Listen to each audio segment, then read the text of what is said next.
Bismillahirrahmanirrahim. Assalamualaikum warahmatullahi wabarakatuh. Perkenalkan, saya Lia Susilawati, guru pada kompetensi keahlian otomatisasi dan tata kelola perkantoran. Dan pada kali ini, saya akan menjelaskan mengenai otomatisasi dan tata kelola keuangan di kelas 11 OTKP. Materi yang akan saya bahas di sini yaitu mengenai kebijakan pengelolaan keuangan. Untuk kompetensi dasar dan tujuan pembelajaran, yang pertama yaitu kompetensi dasar. 3.2 yaitu memahami kebijakan pengelolaan keuangan, dan 4.2 yaitu melakukan pengelompokan kebijakan pengelolaan keuangan. Dan yang menjadi tujuan pembelajarannya, yang pertama, peserta didik mampu menjelaskan pengertian kebijakan pengelolaan keuangan. Yang kedua, peserta didik mampu memahami dasar kebijakan pengelolaan keuangan. Yang ketiga, peserta didik mampu mengemukakan maksud dan tujuan pengelolaan keuangan. Dan yang terakhir, peserta didik mampu menguraikan macam-macam pengelolaan keuangan.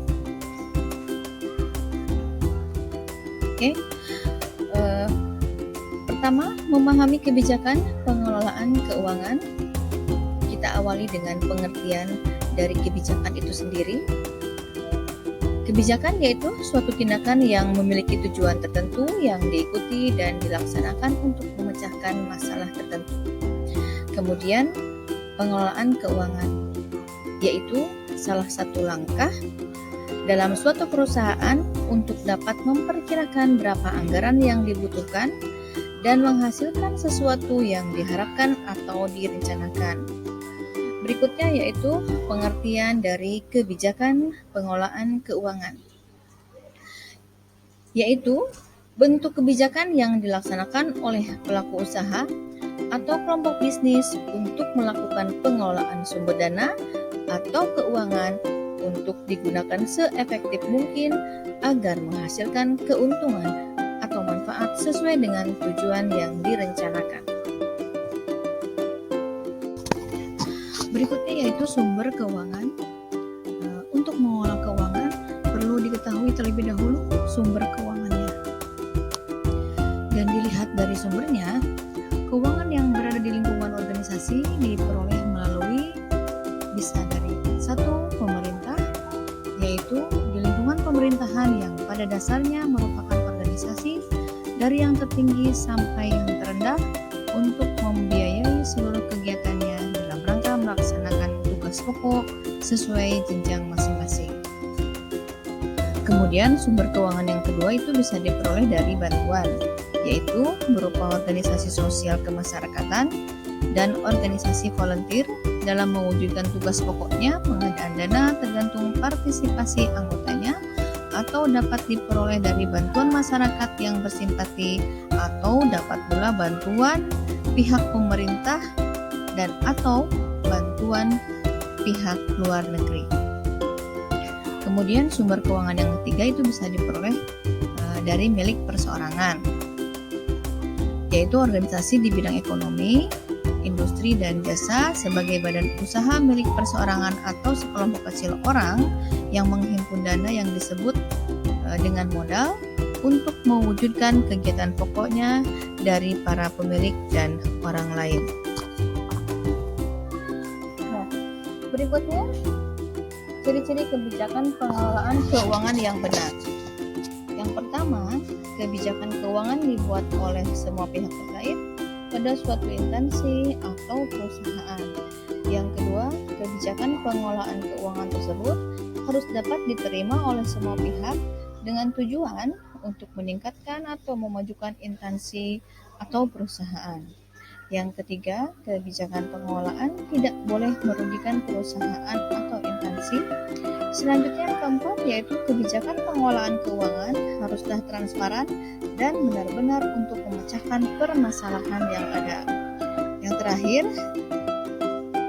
kebijakan pengelolaan keuangan Instansi atau perusahaan besar berbeda dengan pengelolaan instansi atau perusahaan kecil. Manfaat kebijakan pengelolaan keuangan. Pertama, merupakan gambaran dari kebijakan satu periode dalam satu instansi. Yang kedua, dapat meningkatkan pelayanan kepada semua pihak yang berkepentingan. Tiga, menjadi pertimbangan untuk menggali berbagai bentuk potensi keuangan dalam perusahaan. Manfaat yang keempat yaitu dapat memberikan manfaat yang baik, dan yang terakhir dapat membuat suatu instansi menjadi berkembang dan menghasilkan keuntungan dalam perusahaan. Oke, berikutnya yaitu langkah-langkah perencanaan keuangan. Dalam pengelolaan keuangan harus diperhatikan langkah-langkah agar tidak salah dalam membuat perencanaan keuangan. Adapun langkah yang pertama yaitu penetapan tujuan perencanaan keuangan perusahaan secara tepat. Kedua, perencanaan keuangan sebagai motivator dan berusaha mengkomunikasikannya dengan pihak terkait. Ketiga, adanya kepastian bahwa proses perencanaan diikuti pula oleh pengendalian dan selalu mengkomunikasikannya dengan pihak terkait. Yang keempat, adanya evaluasi strategi-strategi keuangan alternatif. Yang kelima, adanya pengumpulan dan penetapan target efisiensi baik jangka pendek maupun jangka panjang. Keenam, adanya pengembangan sebuah perencanaan dengan membandingkan terhadap prestasi standar yang sudah ditetapkan. 7. Adanya pemeriksaan kebenaran perencanaan keuangan secara menyeluruh. Dan yang terakhir yaitu perlu peninjauan kembali perencanaan keuangan serta merevisinya sehingga lahir kombinasi strategi yang tepat. Berikutnya yaitu evaluasi dan analisis perencanaan keuangan. Itu ada 3. Yang pertama, pembiayaan perusahaan. Yang kedua, pengeluaran atau pembiayaan dana perusahaan. Yang ketiga adalah penganggaran modal. Dan berikutnya macam-macam kegiatan pengelolaan keuangan. Yang pertama yaitu mencari dana. Mencari dana adalah kegiatan yang bertujuan untuk memperoleh sumber dana. Kemudian menggunakan dana, yaitu kegiatan dalam menggunakan dana yang ada pada berbagai bentuk aset. Yang terakhir yaitu mengelola aset adalah aktivitas yang dilakukan setelah dana telah diperoleh dan diinvestasikan dan dialokasikan ke dalam bentuk aset.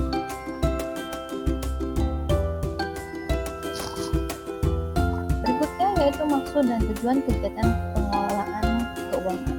Apa sih maksud dan tujuan kegiatan pengelolaan keuangan itu? Yang pertama, memaksimalkan perencanaan kegiatan yang akan dilakukan dalam periode atau kurun waktu tertentu. Yang kedua, mengurangi adanya penggunaan anggaran yang tidak diinginkan di kemudian hari dalam suatu proyek perencanaan anggaran. Yang ketiga, meminimalisasi adanya bentuk-bentuk penyimpangan-penyimpangan terhadap alokasi dana perusahaan. Yang keempat, dapat mencapai target perencanaan dengan lebih efisien karena adanya ketersediaan dana yang cukup setelah sudah direncanakan sehingga dapat dialokasikan dengan maksimal. Yang kelima, membuat efektif segala bentuk kegiatan yang berada di perusahaan maupun instansi karena adanya transparansi terhadap keuangan perusahaan atau instansi. Dan yang terakhir, membuat lingkungan kerja yang sehat karena didukung oleh siklus keuangan yang berjalan dengan baik dan terencana.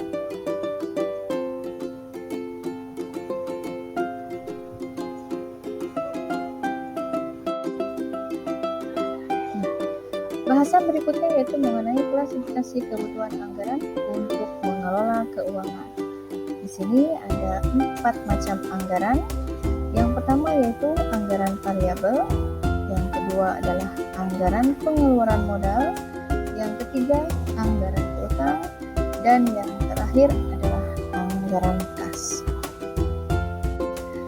Demikian materi kebijakan pengelolaan keuangan kali ini. Mudah-mudahan dapat bermanfaat. Terima kasih. Assalamualaikum warahmatullahi wabarakatuh.